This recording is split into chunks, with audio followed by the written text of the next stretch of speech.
Hello, hello, with Amanda Spicer here from Pranic Forest. You might recognize these beautiful and creative labels and all the wonderful products that we have here at the Light Cellar. Yeah, you are the creative of this. Yes, I don't even know how this happened. Yeah, so sure. Thank you. Thanks for that. Cool. We're going to chat with Amanda and just kind of dig a little bit into her world, which is an interesting one and deep. So we're just going to see where this goes. Maybe let's start off with...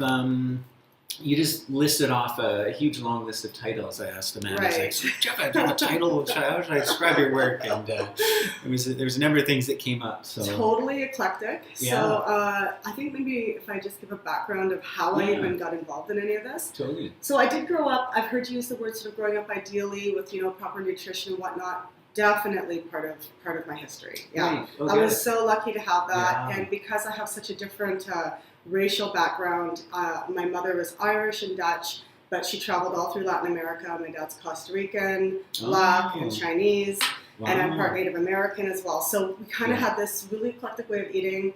Herbal medicine was not even like a big deal in my house. It just kind of was.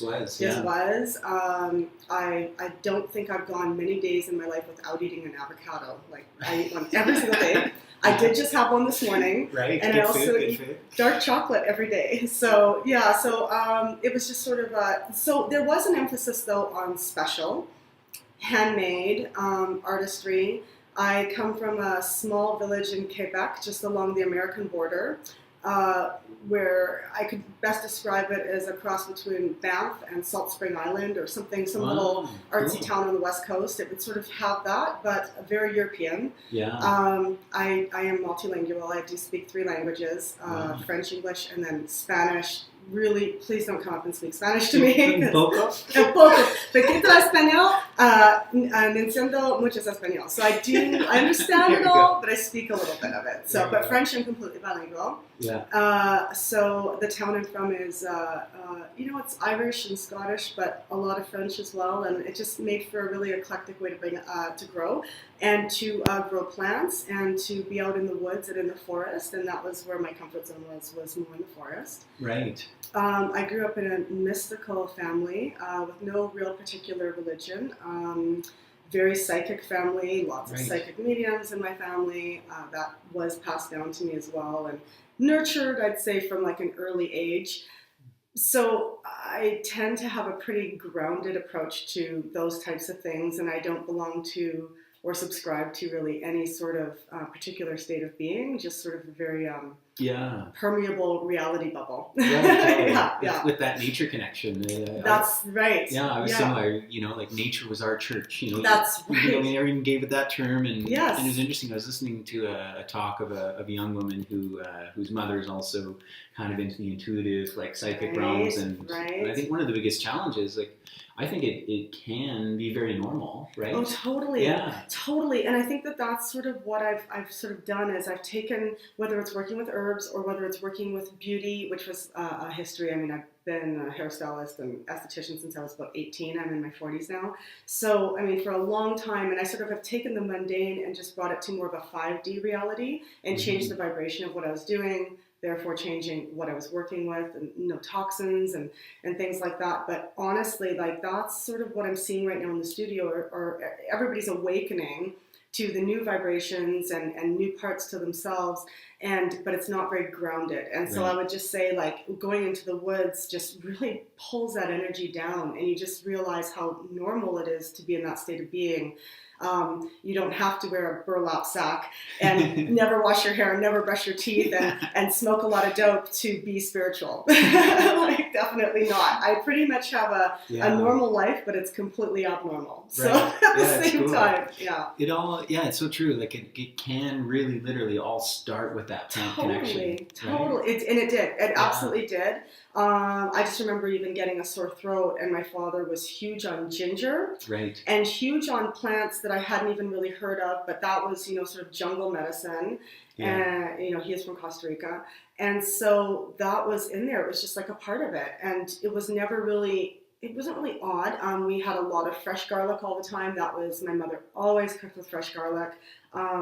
We just didn't really have a lot of illness in our house. It was just kind of really what I sort of thought was normal, and I completely took it for granted. I now realize that people weren't maybe eating that way. And I did change how I eat. I don't impose that on, I don't even impose that on my own family, but due to certain, energetic sort of states and activations and things like that, I just found that I didn't seem to gravitate towards meat, even from the age of 13. Yeah, that was the last time I had beef or pork. And I've always eaten a lot of plants, more so than fruit, tons of plants, especially green plants. And I think I might have like an idea as to why that is. Curious. Yeah, well, the green, the frequency of the forest and the frequency of, especially this part of your body, and I'm always working with that a lot, craves a lot of green and a lot of cacao and a lot of, there's a huge emphasis on cacao as heart medicine now, but so are avocados and, so is broccoli. And, and when you're happy and you're eating green food, it raises your immunity. And I think that that's sort of something that I definitely experienced. So I would say that that's maybe why I continue to eat that way. And about 10 years ago, so I had gone, basically from age 13 to 30 something, eating minute amounts of fish, never feeling weak. It just never really dawned on me. I wasn't doing this as any revolt or part of any, I'll just say like vegan, belief system. That's not what was happening here. It was just falling off the table for me. And then I continued to eat chicken, and that was sort of all I would eat. I had a horrible reaction to shellfish that was being cooked in front of me. And it wasn't, I thought I was allergic to it, but I had a reaction to the emotion of it. Oh, wow. So, and it was, I couldn't even breathe. So it was interesting. I thought I was having a shellfish, attack of some kind. And, and so, that I guess that was somewhere in my consciousness and back there. Yeah. And then about 10 years ago, I had quite a large, and I think people recognize the word activation now, where just everything in your life changes. But I definitely had, if you want to say higher dimensional visitations, things like that. Yeah. And the next day I went to go heat up chicken in a microwave, and I don't even own a microwave at this point, but I did at that time. Things really go like, it's a slippery slope, when you become spiritual, it's like everything goes. And I went to go heat up chicken, and I went to go take a bite, and I almost threw up. And it was the last time I ever had it, and it was strange. And then at that time I also stopped drinking any alcohol, and I have a wine cellar. I was a huge wino, and I just didn't want it. I could not hear the hum of a television, which is a challenge. We have a lot of televisions in our home. I stopped drinking coffee. I now drink it again because I just really enjoy coffee. Totally. And I think that's important to note, that if you're going through any changes like that, to keep it permeable and not subscribe to the way anybody else eats. I love your concept of intuitive eating, and that's exactly what my process was. It was intuitive, right for me. That doesn't mean it's right for everybody. No, totally. So about 10 years ago, I stopped eating any meat, and about 6 years ago, I stopped eating any dairy. So I guess I fit into the category of, a plant-based person. Yeah. And I don't even do anything extremely special for that. I just take in a lot of prana. And I'm thinking that prana can also be the new vitamin, and joy is like a happy pill. And, and so many people aren't enjoying how they're eating, enjoying their work, enjoying what they're doing, and I think that it changes your entire consciousness if you're happy. For sure. No, it does sound very like natural, excuse the pun, organic, totally, and like you say, very intuitive. It wasn't. No, there was no plan. Yeah. I suddenly found myself in this like category, and I thought, oh my goodness, like I'm one of those. I'm a vegan, but oh my god, and then so how did that happen? It was. How did this even like happen? Yeah. But then with it, like I said, there were other things that happened too. Like there were other things that were very bizarre. Zero television. I mean, literally, I couldn't even tell you what the shows are, who the celebrities are. I mean, just like, I don't know those things. Lots of time in the woods, lots of time spent in solitude, and then immense amounts of training then began. I began working with a man from India who was a doctor of Chinese medicine.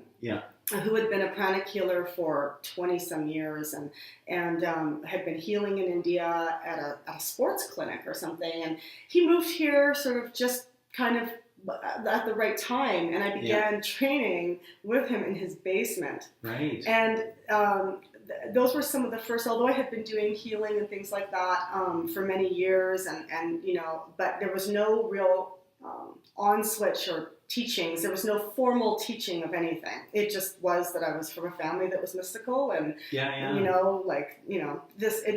was just like that. I didn't actually see how me being a sensitive person and very sensitive to energy, or being very empathetic, how that actually would serve me in the future in any way at all. I actually didn't see any connection to that. I just kind of thought I was just this way, and I would just continue cutting hair and doing art, and I'd be doing a haircut and somebody would be telling me a story, and I would have seen the whole visual in my head before I was even at the end, and and then giving them a hug, of course, and exactly, and so I continued with that forever. I sort of switched from painting at one point to doing a lot of illustration, and I began to realize many years later that a lot of the early illustrations I had been doing were channelings, and that I began actually seeing, some of these beings and whatnot, and there was a connection there that just sort of happened. Everything sort of clicked. Yeah. I decided I had pushed off anything beauty related or anything in that industry, and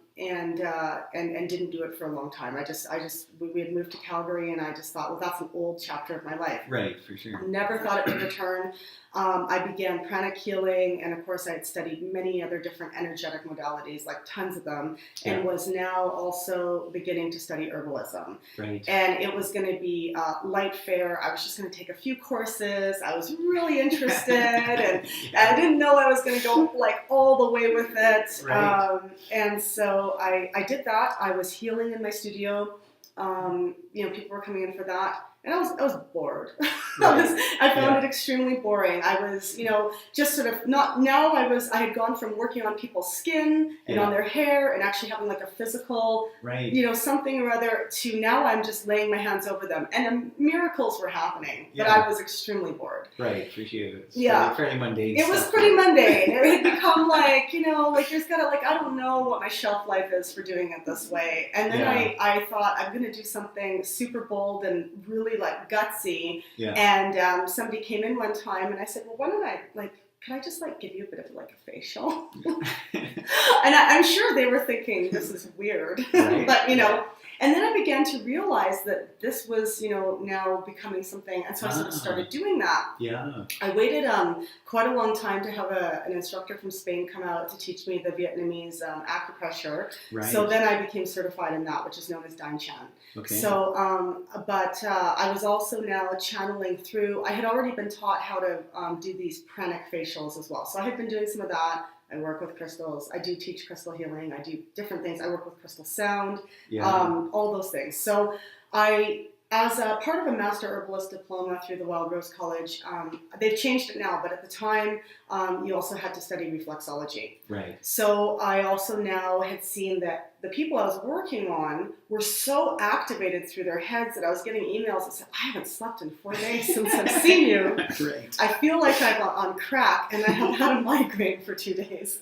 What's happening? And I thought, oh gosh, I'm over activating them in their upper chakras, and they're walking around like this. Okay? Yeah, for sure. So I began to put the reflexology into it, and that started to really ground down into their feet. Yeah. And so then before I knew it, after doing this for a while, I had sort of created a modality of where I was doing, crystal sound with a facial and a therapeutic, and using all my own products. And then that forced me to even create different products, because it was like, well, I really need a scrub, or I really need a, and even for myself, I mean, I only use my own things, and other people that make things with heart energy. Right. I love, there are heroes out there that were really ballsy and bold and stepped on the platform, of course, living libations, right? Let's be honest, everyone. That's a pretty, that was pretty bold and ballsy and amazing to put it in people's consciousness that you could even be doing this, Yeah, for sure. So that was really great. And then as a result of that, I really wanted to kind of go all the way with my studies. So I wanted to finish the herbalism. I wanted to sort of, not bastardize any practices. I really wanted to sort of keep with the tradition. And I was really now becoming very addicted to plant medicine on the energetic level. So I was really like, I really want to, keep some of this, be a keeper of some of this, you know? Yeah. And then I thought, well, it's not enough that I need to take one part of aromatherapy for herbalism. I thought I'm going to go this clinical route with it. And so I got to study under Beverly Hawkins. And of course, Blaine Andrzejczyk had been my teacher for many different things with herbalism. And I've learned so much from him. It's just a blessing that he ever crossed my path. But he works with essential oils, and but I wanted to you want to throw different teachers into the mix. Yeah, exactly. I had seen a lot of growth with myself by doing that, so I thought, okay, I'm going to reach out and sort of do this, and so I sort of spent 2 years doing that, and then I received a certificate for that as well, and to be accepted into the Canadian Federation of Aromatologists, it's like 2 exams. So once again, I'm pretty tenacious, so I'm going to complete those and go all the way, because I realize now at this point there's a lot of people watching what I'm doing. Right. And I thought, okay, well, I want to sort of set a standard here that, I don't think that you should take one herb walk and call yourself an herbalist. No, totally. Yeah, I think you should totally delve in and really do yourself that justice and honor the path and the whole bit. Because I'm certainly not finished. I'll be learning about plants for the rest of my life. So, yeah, no, for sure. Yeah. I think it really honors those, you have natural gifts and abilities and just like an ability to tune in. Yeah. But you really are pulling in, the wisdom of the ages, all these different traditions. So true. And that's really key and important. So, and as well as just someone who's in the books and studying, just as much they have to get out and connect, right? Marry those two. 100%. Yeah. When I began, because I have a history of drawing, one of the ways I noticed, I started to really want to draw plants. Right. Like I would sort of lay them out and start drawing them, and I realized I was really connecting to, did they have toothy leaves? Were they opposite? Were they alternate? What was their sort of growth pattern? And then I have an acreage here just in Bearspaw, just not too far away from the city limits. And I also have property in BC. So I could grow different plants in BC than what I could grow here. And that allowed me to connect that way. And I found when I grew them and then I was distilling them, it was just this connection. Like now I've become just like a plant snob. Like, I really have felt, and then as a result, as I'm growing and now about to, purchase or lease space for a store, looking over in the Beltline area, or, we're still sort of looking for that. I've realized that now I really, I've had to have a little chat with myself about sustainability. Right. And I can't get away with it in my house. My daughter is huge into sustainability, and it's, so I can't, again, I'm leading the way even in my home with things, and or she is leading the way, and I'm, and I just, going with her. I'm going with her, and I get it. And so what I'm seeing now is with the emergence of, everybody kind of being into herbs, but not sticking with one herb sort of long enough to really get to know its virtues. Right. Okay. Being almost a little bit eclectic is fine, but wasteful is different. Right. And so I think that and these herbs being now on like multinational television shows, everyone wants to buy them and experience them. Right. Some of them you could even grow and try, experience it that way. But just to sort of like honor and get to know the plant and not be so wasteful with it.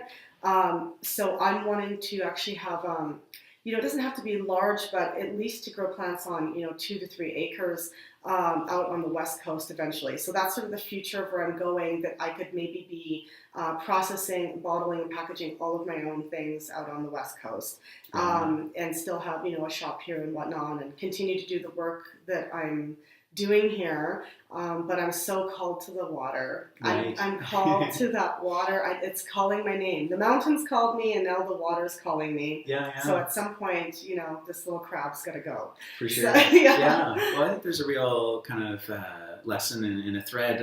I love what Stephen Herod Buhner describes as a golden thread. Like Stephen Herod Buhner. Sounds like you're following those golden threads. Right. Totally. The mountains, the plants, the water. That's right. Exactly. Yeah. So it's some of us just really are ingrained sort of at keeping the earth, and so some of us so it sort of starts that we become like so enthralled by the wisdom of these plants and this medicine and or this way of life, like we're so in it. And then the oddest thing happens. At some point you begin to step away and you just are happy with walking through the plants. Right. You know, I'm definitely there. Yeah. I don't take a lot of supplements. Yeah. I have a little bit of a stuffed up nose from a market I did last weekend. I've been boiling eucalyptus leaves Yeah. along with some black currants that I picked. And I have some black elderberries actually that are ready now. Right. So I threw those in, Yeah. and I'm drinking that as tea with a little bit of skullcap, just to, you know, because if I'm too busy Yeah. up here in the mind, right? Yeah. So that's how I'm experiencing medicine. I do, though, drink minerals every day.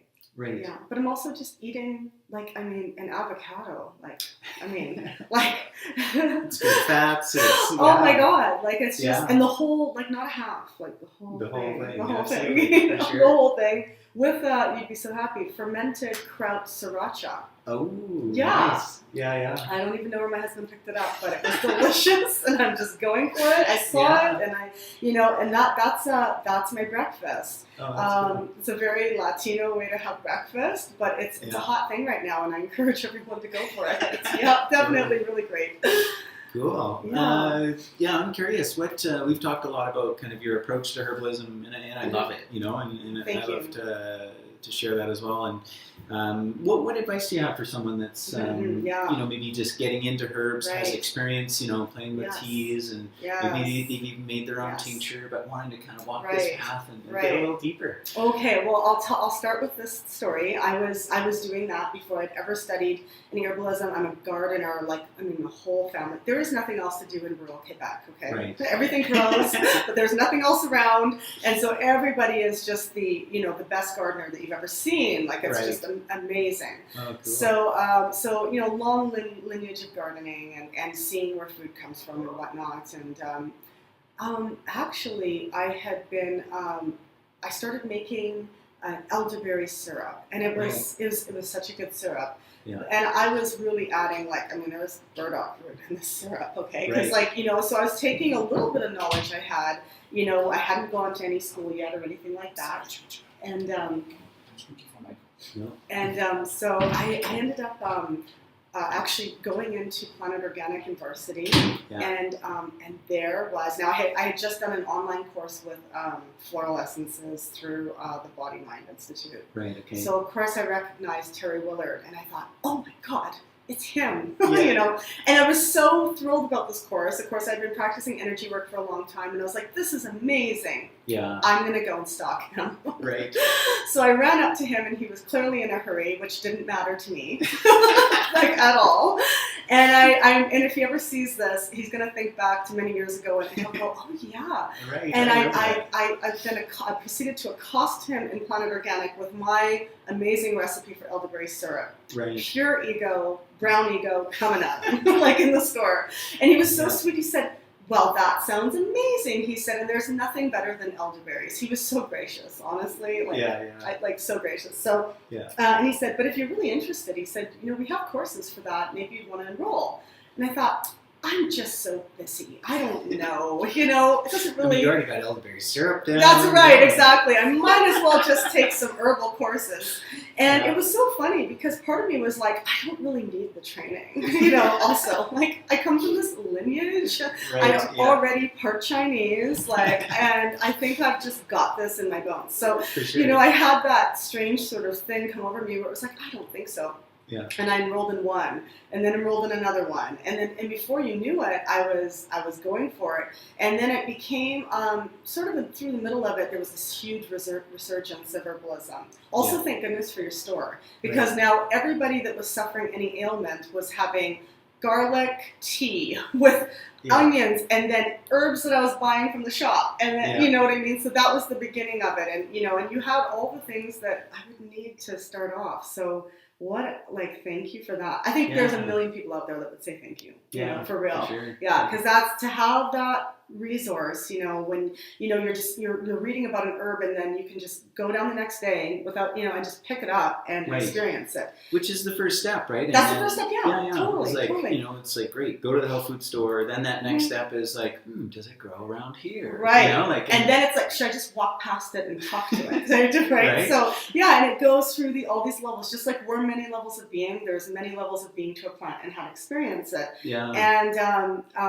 so I, I after bumping into him, I enrolled, and it just went on from there. And I just completed my master herbalist this past summer, along with my clinical aromatherapy diploma. Right. And I just wanted to. I get a lot of emails about how should I start, what should I do, and I'm not saying that you always have to go all the way, but I can tell you that. Yeah. That lady who accosted Terry Willard in Planet Organic is not the same person. Like Totally. the knowledge is just like blowing my mind. Yeah, I can definitely relate to that. And hearing a thread, a common thread in your stories of like, you're going to the source, you're studying deep. Yeah, right. I highly recommend that. And, totally. And even we talk about Nadine Artemis and Living Libations, like she was similar, right? Like she was Totally like, who can I mentor with? Who can I learn from? Yes. And just you have learning to go from, totally. Like exactly. Like digging deeper than just being like, I just want to get it done. Yeah. Like actually looking at it like you're adding to like your soul growth. And part of what maybe if you're working with plants and you're really drawn to it, I can guarantee you have come here to work with that part of the earth while we go through all these changes. So there's many different threads of, through this, what people want to call ascension period, which is just really everything taking on more of a fifth density, the changing of cells taking on more light and bringing more of it, not going up, bringing more of it into your being that's on this density. Right. And therefore changing this entire density like a 100 monkey effect. And the plants are involved, the animals are involved, we're involved. The food's involved, everything's involved in it. And you see we're on the cusp of this huge paradigm shift right now, and everyone's playing a role, and everybody is equal.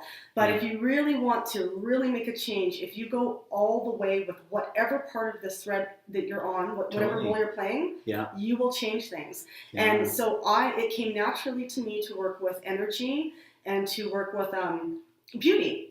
Right. I mean, that was sort of what I had been doing for a long time. And I just thought, I want to kind of go back and shift this a little bit. And it definitely has worked. People are so interested in it. I'm booked all the time. I'm enjoying it so much. And then, of course, and when people come in, I can sort of also direct them into what plants they might want to be using, or what energy, or what type of what they need. And it might be a plant, it might be an essential oil, or it might just be like, here's crystal or whatever it is that person needs, which their needs are, that's according to what they're vibrating at, which I seem to be able to tell. If you're suddenly not able to watch television and can hardly make it through a mall, you're not operating in the third dimension anymore. Sure. Time of day with plants. That's exactly. That's right. That is the key. Yes, absolutely. You should be in the woods if you can no longer do those things. That's right. Because you're pulling in a lot of energy and your cells are shifting. And if you want to stay grounded, and another big signal is that your entire life will fall apart. It doesn't need to be dramatic and negative, but your friends will change. You might divorce, you might lose your job. Awakening is meant to be a slow process, but everyone has to get with it because it's speeding up now. Getting hot. Well, I love what you say too. I'd spent a number of years kind of when I was younger, like looking to yoga and meditation. It was all about like this like ascension of like, so it's up there. It's up there, and I love what you're saying. It was exactly what I experienced. It was like, no, it's actually about being here. It's being about being there. Absolutely. The plants, the animals, and I love how you're drawing in that. It's that beautification too of ourselves and the world, and so we can experience the bliss, the heaven that is here. Totally, and that's just like everything is now channeling basically and pulling in higher density. But what's happening is it's ungrounding a lot of people, and I'd say the first thing they should do is be with the plants then, because and then you start to really see like like Labrador tea, right? But now like when you go and you see a stream and you're out there, that's where you're going to find it. You're not going to find it where it's really dry. And you start to see that these plants have a personality and an energy all on their own, and then you start to feel like actually in awe when you bump into them. So it's like this whole exactly. Look at how it grows. Look at its friends. It just becomes this whole thing. And nobody's perfect. Like this is a journey. I had a pretty like ideal plant-friendly gardening type of upbringing. The whole bit. And it was several years ago, but it was like, it's time to spray the acreage.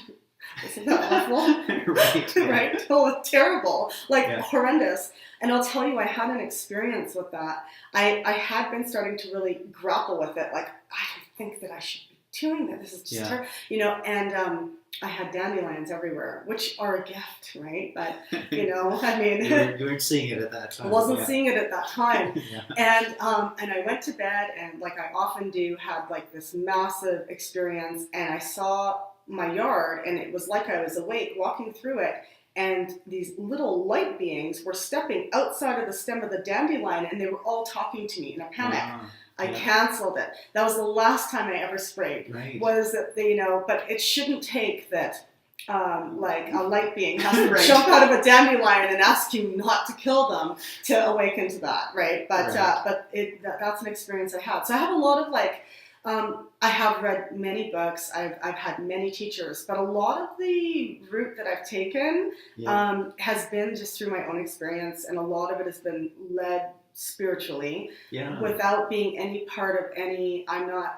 I've had many interdimensional experiences, but yet I'm not part of any UFO religion or For sure. or moon worshiping religion or anything like that. If anything, I am a sun gazer. Right. That advanced. I'm definitely a person of the sun. That advanced me in many ways. Just solar gazing and appreciating, really going back and looking at what the sun really is. Right. And just this huge giver of life, and this, you know, without it, you know, like we could live without that moon, but we could not live without the sun. Yeah. You know, so true. and really understanding too, you know, with consciousness, things that are reflected light and don't own their own light. Right. You know, and the sun, the moon does not own its light when you see it on a full moon. It borrows it from the sun. Right. Yeah. And so I have this huge relationship with the sun.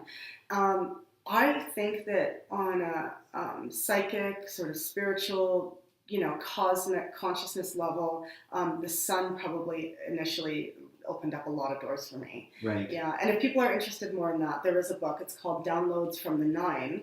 And it was written by a solar gazer, and just all of the information and activations that he had to just sort of write down. It's so interesting. Cool. Yeah. I mean, is it that practice like an hour when it first rises, or when it first sets? Yeah, 10 seconds. Yeah. Except I've been cheating, and my kids from the eclipse had you know, solar glasses because and so instead of throwing those away, I've kept them. It's like good days. Put them on. That's about it. Yeah, I know. You know, I have a cauldron in my backyard, and all my neighbors know exactly who they're living next to. We're on an acreage, but I'm sure like they're all a little curious who their neighbor is. You know, totally. But that is part of my practice. But then also, you know, I do practice some Qigong, and I spent a couple of days with Wan Zi, who is a Chinese master from one of the he used to be the director at a medicineless hospital in China. Right. He doesn't speak any English. And my husband and I spent the 2 days with him in Bright Creek last spring. And it's massively activating, just being in a chi field like that. You have to actually prepare your body to be around. Like, I felt nauseous and different things like that. Yeah. And you can actually feel a lot of rage even come up. It really activates you in different ways. Cool. But something that was really interesting was he taught us a type of Qigong called Ren Shui, which is something that I've been practicing for a long time anyway, but it was cosmic channeling for the energy. And so that's something that it was nice to see somebody else sort of put a name to it. And it was like, man, I totally do that already. That's awesome. You know? Sure. Yeah, and nice it was. To know his name. Yeah, exactly. It's nice to know there's a whole modality after this. I didn't know, you know, but that was really cool. So I'm eclectic with all my practices and whatnot, and who I've learned from. Yeah. I mostly work with women, but keep the bubble permeable, because most of my main teachers have actually been men. Right. Really encompassing divine feminine energy, sort of not within a duality, just really, you know, being able to just be energy and just be present. And so I've just learned so much from so many people, and I guess now I'm just kind of going out and doing it my own way. And I found something that was just, I didn't have to think about. It just worked seamlessly. Yeah. In the studio, though, I still, because I do work very spiritually and very energetically, I'll get things that are just so off the menu. I have seen it like, I don't want to say I've seen everything because tomorrow, no, Monday, something else will come. something else will come that will just like I won't be able to work for a week because it will be so crazy. But I have even had people in different countries that I've done over Skype, you know, that are you know, having all kinds of things happen and reporting, you know, demonic presences and all these types of things, and you'd almost take it with a grain of salt, but I have seen that actually as well. Which has been interesting that, like, you know, they came just for some energy work and they were bringing this huge hitchhiker, and so I've now in the last 2 years experienced that 3 times, and that's very interesting to see that as well, you know. Just very, very interesting. But some of the things after I've done some work on them and whatnot, one of the things is that I've sent them home with different sages and things like that. And so again, going back to the plants, but now on a profound energetic level, I've also seen how quickly maybe some of those things will vacate people's bodies, or how quickly they'll shift in the presence of burning sage and things like that too. They're very powerful plants. Emitting a frequency. What you see as smoke is actually, and I've been able to see this sometimes, I'll see it come out as light actually. And other things, even off the crystal sound, I'll see sometimes light, and then I'll see almost like sacred geometry forms come out. So everything we're working with is consciousness, everything's energy. We just see it as solid. But if we're seeing another level of it, that's why those plants are so powerful and working. Is that, you know, even with the color, the color is just a frequency that we're recognizing, you know, that way. So when you look at ginger or turmeric and you're thinking of your middle center, well, that center tends to be more in that frequency, and that's why those herbs are working there, right? So it's so just so you'll start off with one bit of herbalism, which is maybe a physical part of it, and then you just kind of move on. And in the moving on is when you become really crazy about the sustainable and the harvesting and who grew it, and you know, what's this company's practice? You know, even though they're, you know, are they more like a giant pharmaceutical company, you know, or a big pharma that they're going into these traditional, you know, places and just literally over harvesting and taking everything, you know. You know, there's different things like that to look at, which you become more conscious of that. And so I applaud anybody going into it, but just, you know, keep the bubble permeable, and learn from many different people. Don't just do like one herb walk, and don't try to learn 50 herbs in 1 year. Like, you know, totally. Break it down. It's a lifelong journey and lifelong practice. There's no like time limit on it. You know, even you say it's a soul journey, right? Totally. Oh my gosh. It is like, and I feel that it's interesting. Like I'm doing it, and it's bringing me this great joy. And you know, there is a financial payoff with that. All the other things come, but ultimately, I've manifested a path that's brought me great joy. So great things are coming along and aligning. You know, so if it hurts and if it's really hard, you might not be completely aligned. I'd say look at some other areas of how you can right now work with people, plants, the animals, the earth, and see sort of where you fit on that scale. You might be better at working with gosh, I don't know, maybe consciousness, maybe the yoga part of it, or maybe that, you know, who knows, there's other parts of it. All these modalities are coming in. Totally, and, herbalism is just one part that is so essential to our beings, and, you know, some of us are going to go deeper than others, and we all got our role, we've all got our place. It's been amazing. I've learned so much, and like I said, I'm not finished, and well, I think what I see for you is, at some point, and maybe it's too early. Do tell me.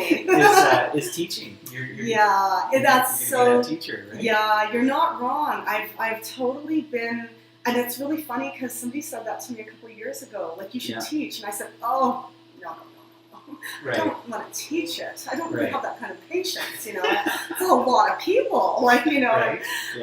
But then that's kind of what happened last March. I had so many people asking me, like, well, how do you learn to channel through these crystals and do this energy work that you do? But some of it's caused huge transformations. I've seen, you know, and this was a one-time gig that I got to be a part of. And the lady who is still alive and doing very well, I just thank her profusely. I'm so glad I was so dumb. I didn't have her sign one single paper. It was her second time dealing with cancer, and she said, I just have heard that you might be able to help me, and I'd love to work with you.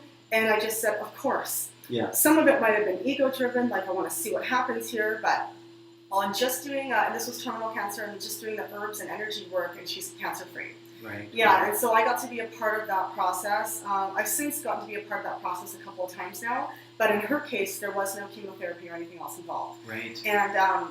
And she put way too much faith in me, but I really, yeah, really like, now it'd be different. You'd have 10 pages at least to sign right here, you know. Yeah. But at that time, I just wanted to help her. She reached out, sure. and I was like, I really want to use what I've learned, and it worked. And there was a couple different herbs involved in that. But lots of energy work and being able to pull in different frequencies through the body that were also being eaten or taken. So they were herbs, still green, different, and those herbs all have different frequencies. So when you're cancerous, you have a lot of it looks like a gray, muddy, brown color in your body. And so you need to cancel that red out. There's too much heat with green, and blue and violet. So those were the three colors that I was really working with, and those herbs are emitting those frequencies. Some of the herbs I now look back and I'm like, well, she didn't really need that. At least I think so. I don't know. But there were some definite herbs involved in that, graviola being one of them. Turmeric being another one. There was lots, but then there was all this really deep energetic healing that happened. So, getting to play a role in that was like really huge, and it changed. That probably forever changed the way I looked at herbal medicine. You really, you hear about these things happening, but when you're watching it and you're playing a small role in it, it's something different, right? It's like you're going over the ledge. You're putting your, what you've read or what you've heard. Now you're putting it to the test, and you're just kind of going like this. And it worked out great. She's doing great. And then of course that's not always going to be the case either, For right? sure. No, and totally. so your ego grows with your knowledge too, where you separate yourself from the, because every soul is on a journey, and you have to be okay with the outcome of whatever happens. So I've seen that. Turkey tail is amazing for that too, right? So I find that really, really interesting. I'm in awe. There's a film called Newman. Have you ever heard of that? Newman, no. It's so like it's a bit of a tearjerker because it goes into 2 words like new man or yeah, Newman? it's spelled N 2 U's and MEN, and you can find it on I think Vimeo or something. Sure, and it's an herb film from like a little while back, and they bring on David Hoffman.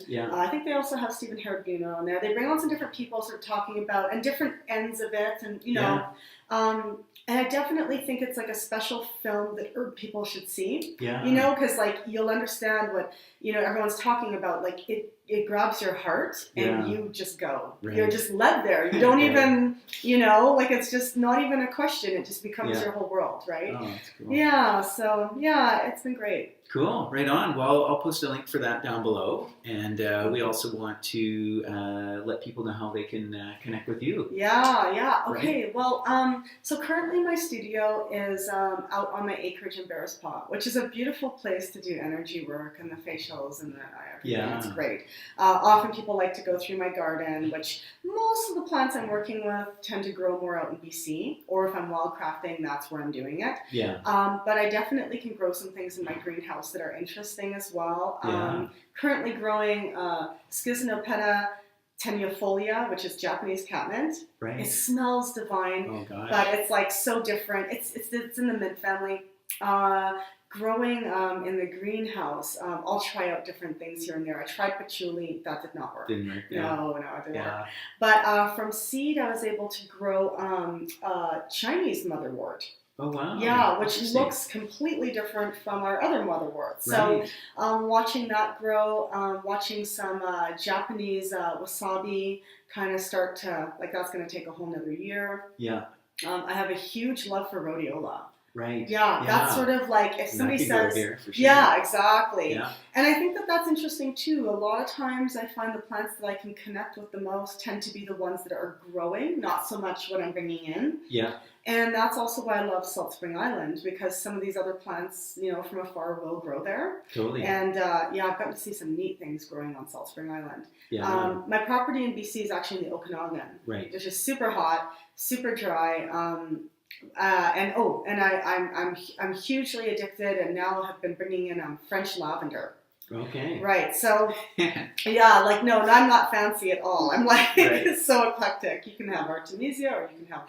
So the French lavender can get to be about 3 feet high, Wow. and the spikes are just. It produces the most essential oil. So I've been distilling it. Yeah. I'm getting it from a little family-run organic lavender farm over in the Okanagan. Right. And I've now propagated from them, and Yeah. I'm having spaces built on my property in BC where I'll be growing the French lavender. Yeah. But last weekend I brought in about 70 bundles of the dried lavender, which is very impressive. Oh, they disappeared, gone. Right. Like they were just, it's so fragrant. They were just gone. Yeah. And of course it's like stately. It's like this tall. So right. even awesome. dried, yeah. So Cool. so I'm very much into lavender, whereas lavender felt a bit mundane to me. I mean, I grew up mostly in Saskatchewan and Saskatoon, but I'm from the Eastern Townships in Quebec, and I'm from just 4 minutes away is like the largest lavender farm in Canada. Oh wow! Yeah, and it's called Blue Lavande, and it's not French lavender though. It's only the English lavender, which is beautiful. But when you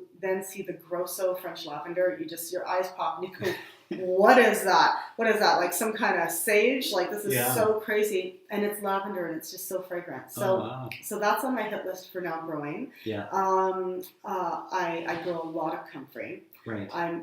That's probably one of my like totem plants. Comfrey, hyssop, love that plant. Yeah. There's just I think I love them all. Yeah. Like I can't really pick one. I really can't pick one. Kids in our house are very used to taking herbal medicine. Yeah, for sure. I can't even think of if they've even ever had a prescription for anything.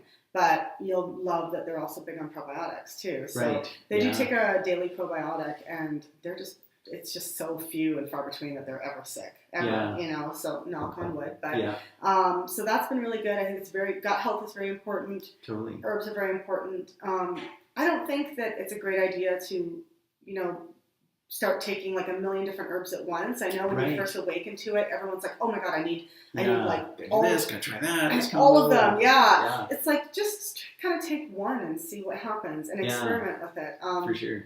I'm always like experimenting in different ways. Even the Japanese catnip.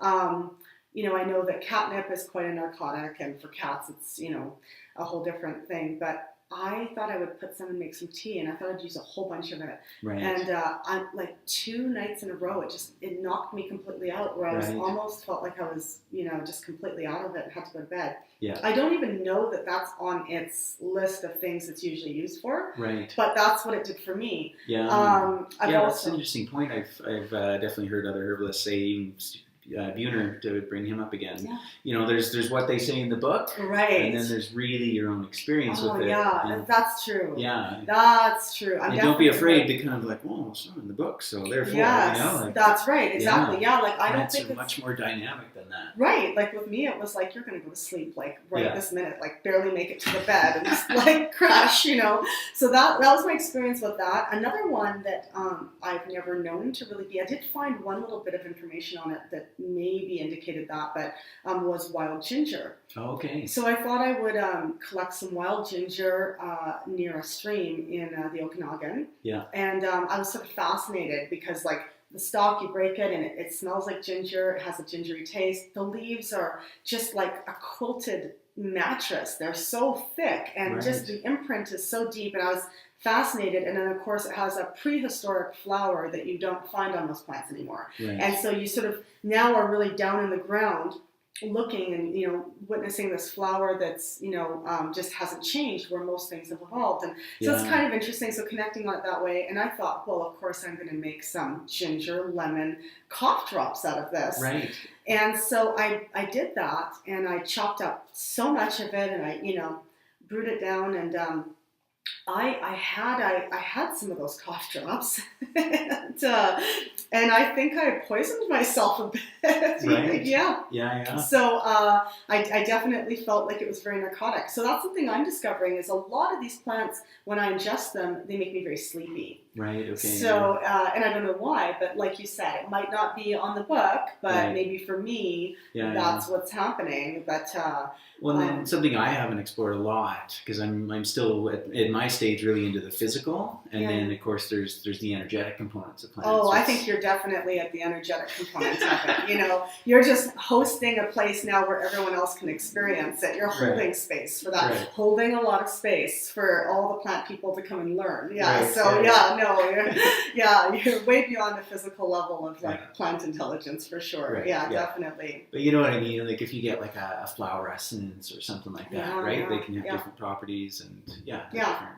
Yeah, because I did that paper, the thesis and the monograph was on Monotropa uniflora, so ghost pipe or Indian pipe. Yeah. I chose it, and I knew it wasn't going to be an easy one to do, but I sort of felt like I'm going to go out with a bang here and pick like something so not mundane, you know. I just didn't feel like I could pick an ordinary plant, you know. I was like, I need to find some, you know, this little weirdo needs a little weirdo. Is what happened. For sure. So I had tinctured now, and I should just say, like, I have tinctured this plant once, and I have also made a floral essence from it once. It is the amount that I'll have for the rest of my life. I'll never harvest this plant again. Yeah, and so important to note that. Especially also Sean Donahue. He had it on his blog, Green Man Ramblings. He has since taken off his information on ghost pipe because he was just finding that everybody was running out and just pillaging this, you know, plant, which takes like 3 different species, a mushroom and a tree, to even be able to exist. Right. Or is that not necessarily the case? There are reports of ghost pipe growing without anything else around after the first thing up after a forest fire takes place. Right. So I've heard things like that. So, you know, I was not able to substantiate or prove that claim in any kind of a thesis or a paper, but what I was able to do was to go back and really look at a lot of chemistry data of when they first isolated Andromeda toxin from that plant, which is also known as Grayana toxin. It's the same thing that you'll find in, if you've ever heard of mad honey in Tibet, where they go up and so that the bees are feeding off a rhododendron that's growing, you know, all around that area, and in Turkey, and what they're getting is basically the honey is full of Grayana toxin, and that's what's causing the effects. Well, that same toxin is also found in, you know, many other things in the heath family. So ghost pipe is in the heath family, that rhododendron's in the heath family, and they're sharing the same toxin there. I think that you can find Andromeda toxin in a certain amount in Labrador tea, which also gives us that same, you know. So what it appears to do is that that toxin in small amounts can affect the striated muscle, even in the heart, or muscle all throughout your body. Yeah. And it's like on the ends of the cells, you have these little caps. It looks like it's keeping a door open so that you're not having a pain reflex, you know, and on an emotional level, you're sort of having the same thing. Right. And so I've seen that plant is amazing. It works on both those levels and probably levels that wouldn't even make sense in this density of reality to us, right? On this whole other level. It's very, very special. And after writing that, I really thought about that, you know, that I had tinctured at one time, and you know, very special, but that would be the only time that I would ever harvest that plant. Right. I'll find other ways to enjoy it. Or another thing I've started to do is when I do make floral essences, I will not kill the plant.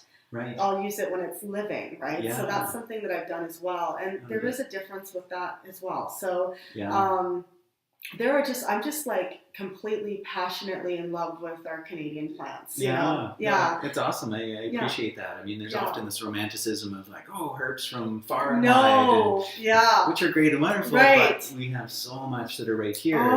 Like totally, right? Yeah. Oh, Devil's Club. Like, I mean, when you see that, you just like, just like, wow, you know, like, and there it is. Or, you know, I harvest and make my elderberry syrup now from the blue elderberries, right? So, which is like, that just blows my mind. That tree is just, like, I see it. We go back to it every year. There's always lots of spiders, so I kind of hand my husband the box. He gets in there, and you know, we're talking about the Okanagan, like that's like there's some kind of tarantula there, I'm sure. It's like, and I live on the water, so I see a lot of spiders. But even with that, that's interesting. Working more and more with the plants, and especially growing them, I've become Kind of accustomed to spiders being near and having to and understanding their life cycle and their purpose and exactly, you know right. like not wanting to kill things is a huge leap, quantum leap in your soul journey, because I think I used to see that and be like, you need to die. Right. And now I'm like, I'm just so afraid of you. What's wrong with me? Right. That's how I look at it, so but I think there's like a ways to go. Everybody emails me all the time. How can I get into this? And I think just start taking herbal courses. Right. Absolutely. Yeah. And one thing I sort of went into it with a lot of, I don't know if ego is the right word, but kind of like, it's just in my bones to do this. And I think that was a wrong way to approach it as well. Right. I think that if anything, I came out wanting to honor it more because it was definitely there. I have had my DNA run. I'm definitely, like, I'm way more Chinese than I thought I was. I'm way more black than I thought I was. I'm Hispanic. Right. And then the Native American was in there as well. But it doesn't come from my mom's side. It comes from my father. So it's going to be like Inca, Aztec type of, indigenous, Zuni, like some sort of indigenous type of. And that's been like really, really interesting. I've kind of looked at that and looked at, these cultures all just use this medicine, Totally. Yeah. And, and I also encourage people. Another thing I hear a lot of is like an attack on doctors. And I just want to say, like, the nurses and doctors are healers, totally. too. Yeah. And there's a need for all kinds of, medicine. Yeah. I think that there's an overuse, obviously, on the farm, big pharma and pharmaceuticals. Yeah, well, it's in that kind of pendulum swing, like we've been using herbs and then, pharmaceuticals took over and... Yes, now we're getting back, we're right? coming back. And totally, we're gonna utilize them all together. That's right, exactly. That's part of that new paradigm shift, but also accepting, basically that some of the, like I have clients that are actually doctors that are wanting to bring some herbalism into their practice. Yeah, that's great. I don't think it's that easy to do because they have sort of a stipulation in a certain category that they were trained under, which is pharmaceuticals, so I think that's going to be hard, and that's a challenge for our new paradigm. Totally, yeah, It's just part of the journey. It's just part of the journey, and I just like keeping everything very permeable, not as much judgment, a really open heart. And then but a really like grounded consciousness and an open mind, because there's just so much to learn. And I just, I feel like people sort of learn a little bit and then they shut their mind off. Like, oh, I've kind of got it all. And I'm just being amazed, like, daily, like really daily, but also by people being around them, which I don't know that I've always really liked to do that. And now I'm like re-engaging because everyone's getting more awake. I sort of was, talking about things way ahead of my time, which wasn't a vibrational match for most people. Right. And now I can actually have a conversation with people and have them kind of understand this little alien girl a little bit. So, Cool. Yeah. Well, that's a good point to end on. One word that I'm really going to take away from this is I love how you keep describing permeable. Yeah. Keep your being, keep your mind, keep your approach, like everything, right? I've been down that dogmatic path where like it was the straight and narrow. And, totally. We've been so programmed to worship. That we sort of take that over, like the dogma, like you said, over to everything. So if we're an herbalist, now we're like only using herbs and we've sworn off all other people, and I think that's not right. No, if we're using essential oils, there's people that are doing work out there that are amazing. David Crow from Floricopea. Right. Yeah.